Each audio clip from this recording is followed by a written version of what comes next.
Dan juga kami menyapa para jamaah yang mengikuti pengajian ini melalui channel YouTube streaming. Dimanapun Anda berada, mudah-mudahan kita semua mendapatkan keberkahan dari Allah Subhanahu wa Ta'ala. Bapak Ibu hadirin kaum muslimin dan muslimat rahimakumullah. Pada hari ini kita lanjutkan kegiatan ibadah kita dengan mengikuti pengajian Hawamis yang diadakan di Masjid Istiqlal setiap ba'da salat asar, yang insya Allah duduknya kita di tempat ini akan dicatat oleh Allah Subhanahu wa Ta'ala sebagai amal ibadah di sisinya. Amin ya rabbal alamin. Bapak Ibu hadirin kaum muslimin dan muslimat rahimakumullah. Seperti yang tadi sudah disampaikan bahwa pada sore hari ini saya diamanahkan untuk menyampaikan kajian kitab Irsyadul Ibad ila Sabilir Rasyad yang dikarang oleh Syekh Zainuddin Al-Malibari, di mana kitab ini berisi tentang beberapa bab. Pada bulan yang lalu kita sempat membahas tentang babul iman, yaitu tentang bab keimanan. Dan sore hari ini kita akan membahas tentang babul ilm, yaitu bab tentang ilmu, keutamaan ilmu dan keutamaan orang yang berilmu. Baik, langsung saja saya akan membaca kitab ini. Tabarukan, mengharap berkah dari Allah Subhanahu wa Ta'ala dari kitab ini, dari pengarang kitab ini. Mudah-mudahan Allah senantiasa mencucurkan rahmat, maghfirah dan keberkahannya kepada kita sekalian. Qala Syekhul Musannif rahimahullahu ta'ala wa ghafara lahu wa liwalidayhi wa limasyayikhihi amin. Telah berkata pengarang kitab ini, beliau mengarang kitab Irsyadul Ibad, dan kita akan membaca pada babul ilm. Qala Syekhul Musannif, man talabal ilma kana kafaratan lima madha. Dari Imam Tirmizi an Syahbara. Dari Imam Tirmizi, di mana Nabi pernah bersabda, man talabal ilma, barang siapa yang mencari ilmu, kana kafaratan lima madha, sesungguhnya dia sedang menghapus dosa-dosanya yang telah lalu. Jadi kalau kita sedang mencari ilmu, di Masjid Istiqlal ini duduk mengaji, kita menuntut ilmu, kata Nabi, kana kafaratan lima madha, maka dosa-dosa kita yang telah lalu akan dihapus oleh Allah Subhanahu wa Ta'ala. Jadi sayang kalau kita ini melewatkan majelis-majelis ilmu, majelis-majelis taklim, halaqah-halaqah zikir yang itu ada manfaatnya, yaitu diantaranya adalah akan menghapus dosa-dosa kita yang telah lalu. Hadirin, wa Syairazi an Aisyah radhiyallahu ta'ala anha, dilanjutkan oleh beliau, di mana Nabi juga bersabda dari Aisyah, ya istri Nabi pernah mendengar Rasulullah bersabda, man intaqala liyata'allama ilman ghufira lahu qabla an yakhtua. Bahwa Nabi pernah mengatakan, barang siapa yang pindah liyata'allam, untuk menuntut ilmu, untuk belajar mencari ilmu, ghufira lahu qabla an yakhtua, maka Allah akan ampuni dosa-dosanya sebelum ia pindah melangkahkan kakinya. Jadi tadi misalkan kita siang, ya mungkin dari masjid yang terdekat di sini, ya ngaji tadi, lalu pindah sekarang di Masjid Istiqlal sore ini, maka kata Nabi sebelum kita pindah dari masjid, ya misalkan dari Sunda Kelapa tadi kita ngaji, ya pindah kita ke sini, maka sebelum pindah kata Nabi Allah ampuni dosa-dosa kita. Hadirin, jadi hebat. Ya, orang yang menuntut ilmu itu hebat keutamaannya, ya memiliki keutamaan yang luar biasa. Nah, dilanjutkan dalam hadisnya Nabi yang lain, wabni Asakir wa Dailami an Ibni Abbas radhiyallahu anhuma. Ya, dari Ibnu Asakir bahwa Nabi pernah bersabda, khuyira Sulaiman alaihi salam bainal mal wal muluk wal ilm fakhtaral ilm. Ya, jadi dulu Nabi Sulaiman, Pak. Ya, Nabi Sulaiman ini seorang raja. Ya, seorang nabi, tapi Allah berikan beliau yaitu keutamaan sebagai seorang raja di zamannya. Nabi Sulaiman pernah ditawarkan, Pak. Nabi ditawarin, Nabi Sulaiman ditawarin. Apa yang ditawarkan kepada Nabi Sulaiman? Nabi Sulaiman ditawarkan bainal mal, yaitu antara harta, wal muluk dan kerajaan, wal ilm dan ilmu. Ya, ditawarkan 3, Pak. Yang pertama harta, yang kedua kekuasaan, yang ketiga ilmu. Nabi Sulaiman ternyata milih apa? Nabi Sulaiman wal ilmi fakhtarul ilm. Maka Nabi Sulaiman itu lebih memilih ilmu, Pak. Ya, jadi hebatnya ini Nabi Sulaiman tidak memilih harta, tidak memilih kekuasaan. Fa'utiyal muluk wal malu li ikhtiyaril ilm. Maka ketika ia memilih ilmu, maka ia juga diberikan kekuasaan dan juga diberikan harta. Jadi pilihan yang tepat, Pak. Kalau kita ditawarkan ilmu, tawarkan harta, tawarkan kekuasaan, kita milih yang mana? Jangan-jangan kita milih harta, milih uang, ya, jangan-jangan, ya. Padahal kalau kita milih ilmu, harta akan ikut, kekuasaan akan ikut. Ya, jadi itu hebatnya Nabi Sulaiman, cerdas memilih, ya, cerdas memilih. Beliau memilih ilmu, lebih mementingkan ilmu. Ya. Wa Tabrani an Abi Umamah. Nah, yang dilanjutkan dalam kitab ini masih tentang keutamaan ilmu, Pak.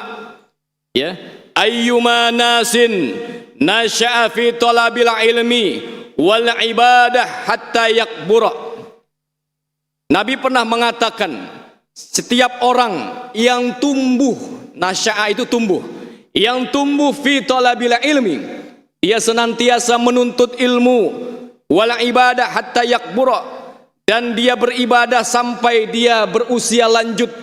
Ya, ata'ullahu yaumal qiyamah, Allah akan memberikan kepadanya di hari kiamat, yaitu sawabal isnaini wa sab'ina siddiqan, yaitu pahala 72 orang yang jujur, yang siddiq. Ya, jadi kalau kita ini terus hidup kita ini, ya, senantiasa menuntut ilmu, hadir dalam majelis taklim, hadir dalam majelis ilmu, hadir dalam majelis zikir, kita datang ke tempat itu sampai kita sudah menua, sampai tua, kerjaannya itu senang datang ke tempat-tempat majelis ilmu. Maka kata Nabi, dia akan diberikan oleh Allah nanti di yaumil qiyamah, yaitu pahala seperti pahala 72 orang-orang yang jujur atau orang-orang siddiqan. Ya, ini masih keutamaan orang yang senantiasa hari-harinya itu, ya, selalu dihiasi dengan ilmu, Pak. Ya, tidak henti-hentinya dia selalu menuntut ilmu, ya. Jadi banyak di masjid, banyak sekarang, ya, diadakan, ya, pengajian. Nah, itu kita datangi karena ada keutamaan. Nah, dilanjutkan, wa bin Najjar an Anas, dari Anas, ya, al ulama warasatul anbiya. Kita pernah dengar bahwa orang yang berilmu atau ulama itu adalah pewaris para nabi. Yuhibbuhum ahlus sama wa yastaghfiru lahumul hitan fil bahri idza matu ila yaumil qiyamah. Kata Nabi, orang yang berilmu itu yuhibbuhum ahlus sama, dicintai oleh penduduk langit. Pak, bayangkan kalau Bapak baca itu, penduduk langit itu lebih banyak daripada penduduk bumi, Pak. Ya, karena kita nggak bisa ngelihat. Ya, itu ada keterangan bahwa penduduk langit itu lebih banyak daripada penduduk bumi. Malaikat itu luar biasa. Ya, ya, lebih jutaan, miliaran. Ya, itu dicintai oleh penduduk langit. Ya, wa yastaghfiru lahum ihtan. Orang yang berilmu itu selalu dimintakan ampunan. Ya, minta, siapa yang meminta? Ikan di laut. Ya, jadi ikan di laut itu ternyata melihat, memperhatikan orang yang selalu menuntut ilmu, orang yang berilmu. Ya, minta sama Allah, ya Allah ampuni dosa-dosanya. Ya, sampai itu makhluk Allah, Pak, ya. Ikan di laut itu makhluk Allah. Dia bisa beristighfar menurut caranya masing-masing. Ya, jangan samakan dengan kita. Manusia istighfarnya kita kan astagfirullah, astagfirullah. Ya, makhluk Allah itu caranya ada masing-masing. Termasuk ikan. Ikan di laut bisa, ya, bisa bertasbih, bisa, ya, beristighfar, memohon kepada Allah untuk orang yang berilmu. Fil bahri idamatu ila yaumil qiyamah, sampai jika ia mati sampai di hari kiamat. Jadi ini penting Bapak Ibu, Masya Allah. Ya, kita ini kadang-kadang melupakan ibadah saja. Boleh ibadah rajin, tapi sayang jangan sampai kita nggak punya ilmu ibadah kita. Hati-hati ibadah yang tanpa ilmu.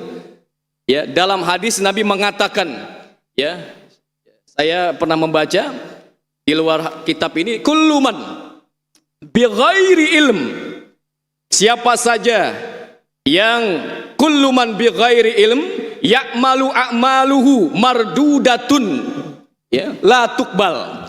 Kata Nabi, siapa saja yang beramal, di antara kita beramal, ya, salatkah, ya, zakatkah, puasakah yang kita lakukan atau amalan-amalan yang lain tanpa dengan ilmu, kata Nabi, a'maluhu mardudatun, amalnya itu ditolak. Ya, ditolak, ya.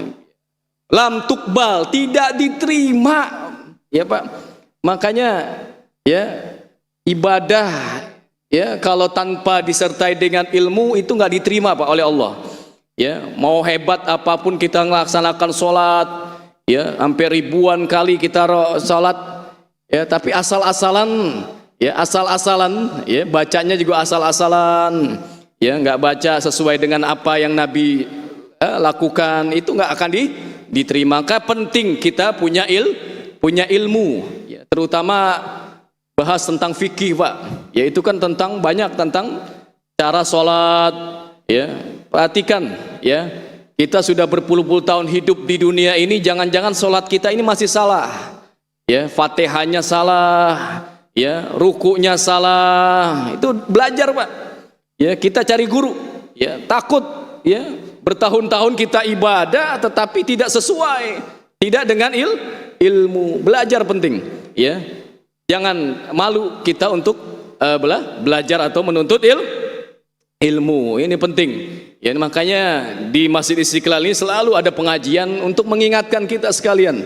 Ya, banyak di sini ada, ya, pelajaran fikih, ya, pelajaran tahsin, ya, tilawah, ya, memperbaiki bacaan Al-Qur'an kita. Ya, itu kan penting.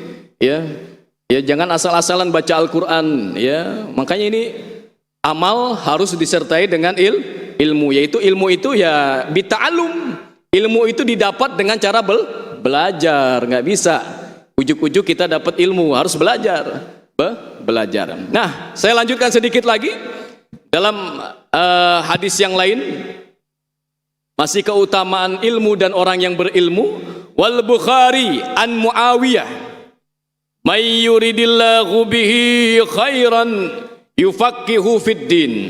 Kata Nabi, barang siapa yang Allah kehendaki baginya kebaikan, yufaqihu fid din, maka Allah jadikan orang itu faham dalam urusan agama. Jadi orang yang faqih, ya, ya, faham tentang agama, ya, tentang ilmu-ilmu agama, itu sesungguhnya Allah kehendaki kebaikan baginya. Jadi ini luar biasa, Pak.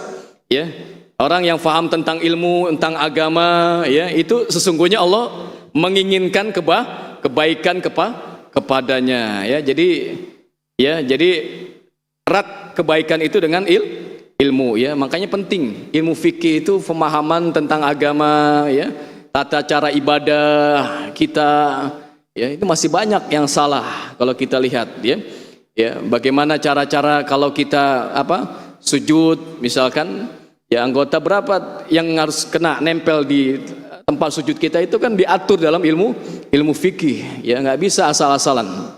Ya, ada lagi sujud, ya bisa dengan telapak kaki dulu, ya lutut dulu atau tangan dulu, itu dibahas dalam fikih, Pak. Ya, Nabi dua-duanya pernah melakukan hal itu. Hal itu. Tetapi kadang di antara kita ini ada yang belum paham. Jadi ada keributan, ya salah tidak sama dengan saudaranya yang lain, kita saling berantem, nggak bisa. Ya nggak boleh. Nah, ini makanya perlu belajar.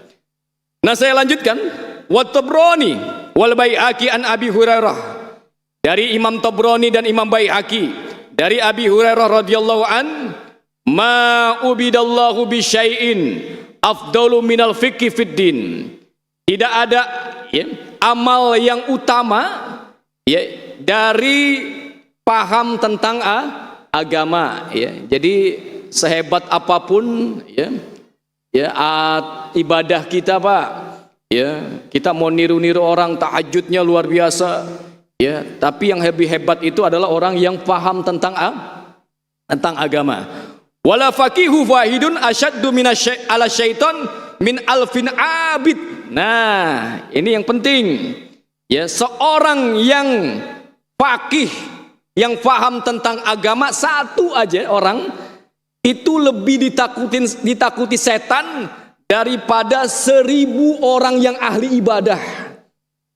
Ya, 1000 orang yang ahli ibadah. Jadi ada orang alim, Pak. Ya, orang alim. Wah, ya, ilmunya luar biasa nih. Ya, paham tentang agama, itu lebih ditakuti setan, Pak, daripada orang yang ahli ibadah, 1000 ahli ibadah. Karena orang yang ibadah gampang digelincirkan setan tuh, gampang, Pak. Gampang sekali orang ibadah. Itu terjadi di zaman Nabi pernah. Ya, orang yang rajin ibadah, ya, itu digelincirkan setan. Ya, karena dia nggak punya ilmu, ya. Tidak punya ilmu, gampang digelincirkan, ya. Paling mudah ahli ibadah itu digelincirkan setan daripada orang yang berilmu, Bapak Ibu. Setan lebih takut orang yang berilmu, ya. Karena tahu dia, ya, tahu setan bahwa orang berilmu ini bisa, ya, bisa menyempurnakan ibadahnya, ya. Ya, ini yang terjadi, ahli ibadah, orang yang ibadah gampang dan mudah digoda oleh setan. Walikulli syai'in imadun wa hadha dinul fiqh. Dan segala sesuatu itu ada sandarannya. Dan sandaran ini adalah agama ini adalah fikih, yaitu pemahaman dalam agama. Satu lagi hadis, ya, masih tentang keutamaan ilmu. Mudah-mudahan kita ini dapat keberkahan sore ini, ya. Karena kita sedang menambah ilmu saat ini agar ibadah kita ini lebih bernilai di mata Allah Subhanahu wa taala, ya. Karena sayang ibadah ini kalau tidak mengikuti tuntunan Al-Qur'an dan hadis. Nah, yang berikutnya, wabni Najjar an Muhammad bin Ali raq'atani man min alim afdalu min sab'ina raq'atin min ghairi alim. Nah, ini hampir sama dengan yang tadi, di mana Nabi mengatakan 2 rakaat salat orang yang berilmu itu lebih afdol dari sab'ina raq'atin min ghairi ilm, dari 70, ya, rakaat, ya, dari orang yang tidak berilmu. Jadi 2 rakaat dibandingkan dengan 70 rakaat. 2 rakaat dilakukan oleh orang yang berilmu, 70 rakaat dilakukan oleh orang yang tidak berilmu. Itu masih lebih bagus 2 rakaat, ya. Padahal 70 hebatnya luar biasa. 70 rakaat. Siapa yang bisa melaksanakan sholat 70 rakaat? Ada nggak yang pernah? Nggak ada. Pernah nggak kita lakukan 70 rakaat ibadah sholat tuh? Ya. Nah, itu masih kalah dengan 2 rakaat orang yang berilmu, ya. dia orang alim, orang berilmu, tapi ia melakukan dua rakaat ibadah, ya. Itu tentang keutamaan orang yang berilmu. Jadi ini gambaran bagi kita sekalian, ya, untuk memotivasi diri kita Bapak Ibu sekalian, ya, agar hari-hari kita ini selalu dihiasi dengan ilmu, ya, karena ilmu ini adalah cahaya. Al-ilmu nurun, ilmu itu adalah cahaya, ya. Jadi kita harus, ya, senantiasa. Nabi kan mengatakan, ya, setiap hari kalau tidak bertambah ilmu maka berkuranglah keberkahan dalam hidupku, kata Nabi, ya. Itu Nabi mengatakan demikian. Kalau nggak bertambah ilmu setiap hari, itu kata Nabi berkurang keberkahan hidupku, kata Nabi. Bayangkan, ya, jadi begitu pentingnya ilmu di mata Nabi kita Muhammad Sallallahu Alaihi Wasallam. Ya, jadi ini penting, Pak. Ya, banyak sudah orang-orang yang ahli ibadah ternyata tergelincir dengan ibadah yang ia lakukan, ya, dengan ibadah yang ia lakukan. Nah, ini sedikit saya ingin memotivasi Bapak Ibu sekalian, ya, kita hari-hari kita ini senantiasa selalu mengikuti, ya, pelajaran-pelajaran agama, ya, pemahaman agama, jangan sampai salah, ya. Fikih yang harus kita dalami, ya, fikih sholat, fikih, ya, penting nih sholat sehari-hari, ya, karena sholat adalah ibadah yang pertama kali dihisab oleh Allah. Awaluma yuhasabu yaumal qiyamah, ya, amal yang pertama kali dihisab di yaumil qiyamah adalah sholat, ya. Sholat, jangan sampai ikut-ikutan yang kemarin lagi viral tuh, Pak, sholatnya, ya kan, lagi viral kemarin sholatnya ada yang macem-macem gitu kan, sholat, ya, pakai cara-cara mereka, pakai mazhabnya sendiri gitu kan. Saya nggak sebut, ya, golongan mana gitu kan, tapi Bapak Ibu sudah ngeliat lah yang sedang viral kemarin ini kan. Itu seperti itu keadaan sholat. Ya, ada juga yang dulu pernah ada sholat jenazah tapi pakai ruku. ada sholat jenazah pakai ruku, pakai sujud lagi, ya Allah. Nah, ini gara-gara nggak pernah belajar, nggak pernah nuntut ilmu. Wah, bahaya ini. Ya, ini bid'ah. Ya, bikin bid'ah yang baru, sesat, hati-hati. Ya, hati-hati. Ya, makanya kalau kita ini masih punya guru, datangi guru. Ya. Kita punya kiai, punya guru kita di rumah, dekat rumah, datangin. Kalau nggak tahu tanya, ya, tanya. Ini Pak Ustadz, Pak Kiai, ini seperti ini, hukumnya seperti apa? Ya, hukumnya seperti apa? Sholatnya harus seperti apa? Tanya. Ya, banyak yang, ya, kita ini kadang-kadang terlewatkan. Ya, sholat ini penting. Saya ingatkan kembali, rukunnya ada sunnah, hayat, abad, itu dalam sholat ada. Ya, sunnah itu, ya, itu nanti kita pelajari fikihnya panjang. Kalau kita bahas di sini cukup panjang, ya, itu sunnahnya. Kalau kita di Indonesia ini kan Imam Syafi'i mazhabnya Imam Syafi'i. Kalau kita tinggalkan kunut, maka wajib kita sujud sahwi, ya, sujud sahwi, ya. Itu karena kita menganut mazhab Imam Syafi'i, ya. Nah, kalau imamnya lupa seperti apa? Nah, itu juga harus kita siasati. Kita bisa baca kunut sendiri, ya, ya, sebentar saja Allahumma hdini misalkan, ya, biman hadait, sudah selesai. Setelah itu ikut imam yang lagi sujud tanpa kita mengulang atau sujud sahwi. Itu bisa, ya, bisa kita lakukan, ya. Banyak problem sholat itu, ya, kalau lupa rakaat. Ini kan keseringan kita lupa sholat, ya, lupa sholat sering, ya, ngambil yang lebih kecil apa atau yang lebih banyak, ya, lupa di rakaat ketiga. Ini udah 3 atau udah 4? Udah 3 atau udah 4? Ngambilnya kita yang sedikit, ya, anggap itu 3, kita tambah 1, tapi kita sujud sahwi karena itu lupa kita. Itu sering kita tuh, betul nggak? Kayak begitu lupa itu diatur dalam fikih, Pak. Hal-hal kayak gitu diatur dalam fikih. Makanya fikih itu perlu belajar, perlu menuntut ilmu. Jangan sampai salah, ya, bahaya, ya. Jangan-jangan kita ini main batalin aja sholat, ya. Sholat fardu itu tidak boleh dibatalkan, Pak, Ya, sampai kalau ada ular di depan kita ini mau matok kita, ular, misalkan ada ular lewat, ya, kobra misalnya, ular kobra nih. Kita lagi sholat zuhur, udah 2 rakaat, kita boleh minggir, tetapi harus lanjutkan sholat kita. Tetap lanjut sholat kita di tempat yang lain. Itu saking sholat fardu itu nggak boleh dibatalkan, tidak boleh dibatalkan. Itu diatur dalam kitab-kitab fikih, ya, kitab fikih, ya. Sholat fardu tidak boleh dibatalkan, ya. Ada tamu misalkan gitu kan, ya, kadang-kadang tamu di rumah kita itu nggak tahu kita lagi sholat. Nah, itu seperti apa kita mensiasati, itu diatur dalam ilmu fikih. Makanya perlu belajar, perlu menuntut ilmu, ya kan, nggak asal ibadah aja. Ini yang kadang-kadang asal ibadah ini gampang digoda oleh setan, digelincirin sama setan. Wah, ini gampang nih orang kayak begini nih, ya. Ibadahnya ya asal-asalan, ibadahnya ya seperti itu saja gitu kan. Itu gampang. Makanya orang ibadah gampang digelincirkan, digoda oleh setan daripada orang yang berilmu. Ya, makanya jangan kita mentang-mentang waduh ahli ibadah, ahli sujud, ya, ahli-ahli yang lain, ya, padahal kita nggak tahu bahwa setan itu gampang mudah menggoda, menjerumuskan orang ahli ibadah, ya. Ya, bahkan dulu pernah ada kan kisah wali itu, wali orang yang ahli ibadah akhirnya matinya su'ul khotimah.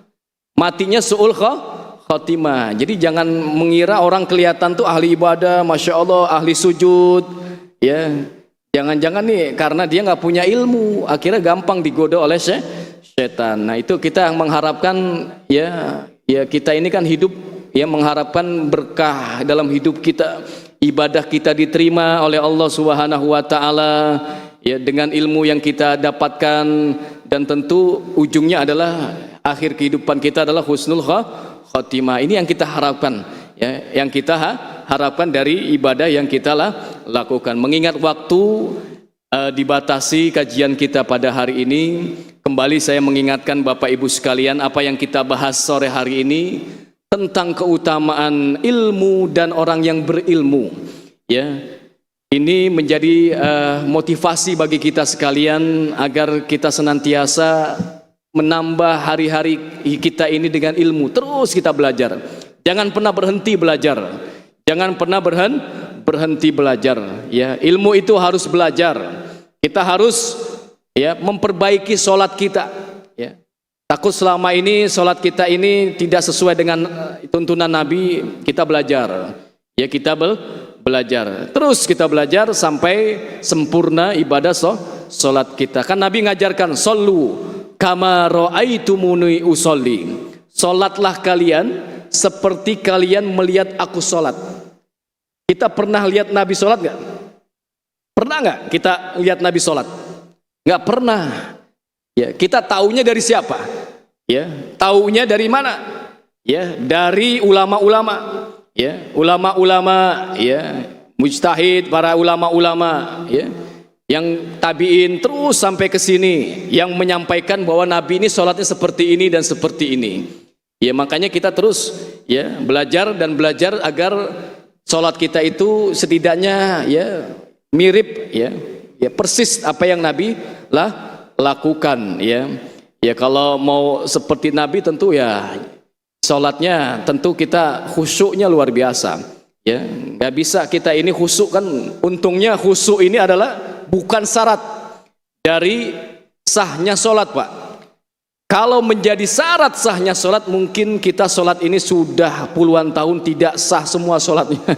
Ya, untungnya tidak jadi syarat dalam mazhab Imam Syafi'i. Khusyuk ini tidak jadi syarat, ya, tidak menjadi syarat, tetapi harus kita khusyuk dalam sholat. Ya kan, kadang-kadang susah, ya. Lagi sholat ingat barang yang hilang, lagi sholat baru kepikiran tuh, ya, pikiran apa kita mau ngapain besok, kepikiran. Itu sholat. Kadang-kadang begitu, yang nggak khusyuk. Padahal khusyuk artinya apa? Hudurul qalb. Khusyuk dalam sholat itu hadir di hati kita. Cara khusyuk dalam sholat, caranya bagaimana? Caranya kita harus memahami apa yang kita baca. Apa yang kita baca, Fatihah, tahu artinya. Bismillahirrahmanirrahim. Dengan menyebut nama Allah yang Maha Pengasih, terus kita ingat. Alhamdulillahirabbil alamin. Kita ingat segala puji ya hanya bagi Allah, Tuhan semesta alam. Kita terus jadi pikirannya dengan hati itu nyatu. Itu namanya khusyuk. Ya, hudurul qalb, hadir hati kita, apa yang kita ucapkan hadir. Ya, kita faham apa yang kita baca, itu namanya khusyuk dalam salat. Salah satunya caranya begitu. Kalau kita pengen khusyuk dalam ada ini ilmu. Lagi-lagi ini adalah sebuah ilmu. Kalau nggak kita belajar, kita nggak bisa khusyuk tuh. Ya, kalau nggak datang ke sini kan mungkin nggak tahu cara khusyuk gimana nih. Ya, caranya gitu. Caranya kita harus paham apa yang kita baca. Ya, itu namanya sholat yang khusyuk. Masih banyak lagi cara-cara agar sholat kita khusyuk. Saya kira demikian karena waktu dibatasi. Ya, sore hari ini mudah-mudahan ini menjadi tambahan ilmu bagi kita sekalian. Ya, terima kasih. Pertanyaan dari Bapak yang cukup menarik. Antara hubungannya ilmu dengan praktek yang kita lihat di lapangan. Banyak orang berilmu tetapi dia ini banyak yang tidak sesuai dengan ilmunya. Ya, kadang-kadang ini apa yang salah? Di mana yang salahnya? Ilmu kah? Apa orangnya yang salah? Ilmu tidak salah, ya, ilmunya tidak salah. Ya. Banyak kita lihat yang korupsi, ya, mohon maaf, misalkan dia paham tentang agama, ya, dan lain-lain. Kita lihat, ya, sholat, tapi ternyata dia, ya, seperti itu keadaannya. Ya, bisa jadi, ya, dia sholatnya belum menegakkan sholat, ya, hanya mengerjakan sholat, ya.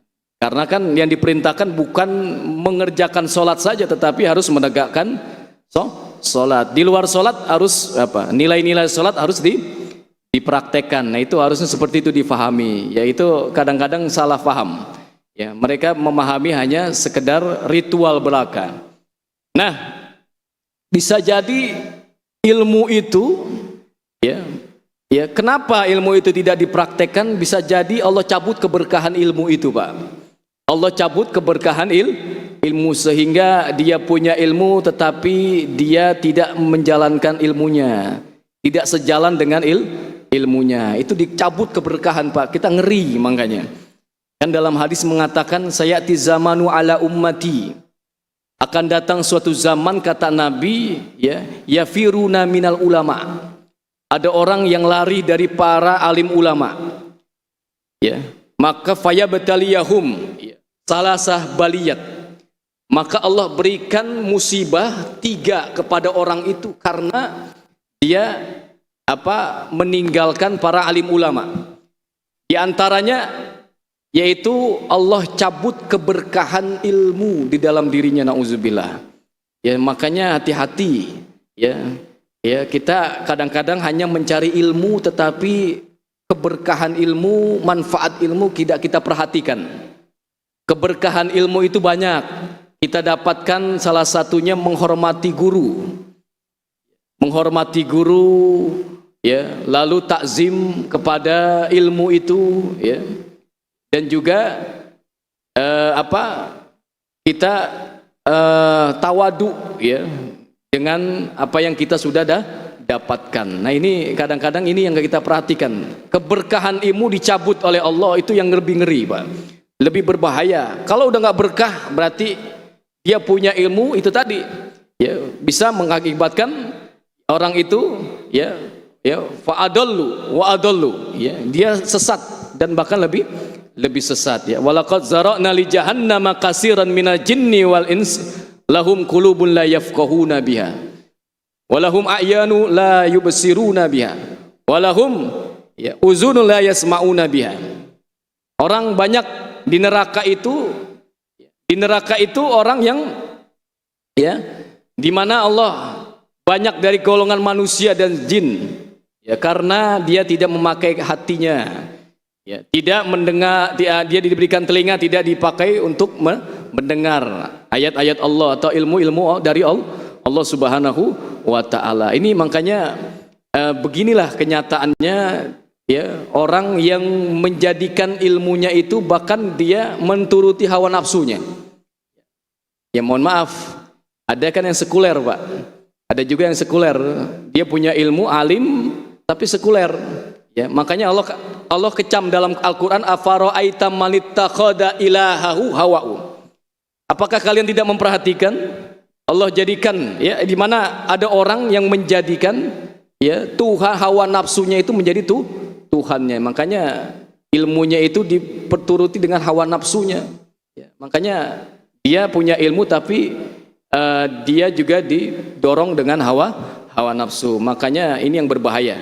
Ya, yang membuat sekuler sesat itu gara-gara itu tadi, hawa nafsunya. Saya kira demikian, Pak. Mohon maaf mungkin tidak bisa memuaskan jawabannya. Mudah-mudahan ini ada manfaatnya. Ya, mungkin ini yang saya ketahui dari tentang ilmu dan lain-lainnya. Mudah-mudahan sekali lagi kita dapat keberkahan ilmu dari Allah Subhanahu wa taala dan kita bisa mencapai derajat ulama, orang-orang yang berilmu. Insyaallah sempurna ibadah kita dan kelak kita berjumpa dengan Allah Subhanahu wa taala dengan kesempurnaan ibadah, ilmu, iman, Islam dan ihsan kita. Demikian kita tutup dengan membaca doa kafaratul majlis. Bismillahirrahmanirrahim. Subhanakallahumma wa bihamdika asyhadu an la ilaha illa anta astaghfiruka wa atubu ilaik. Demikian, mohon maaf, billahi taufik wal hidayah. Assalamualaikum warahmatullahi wabarakatuh.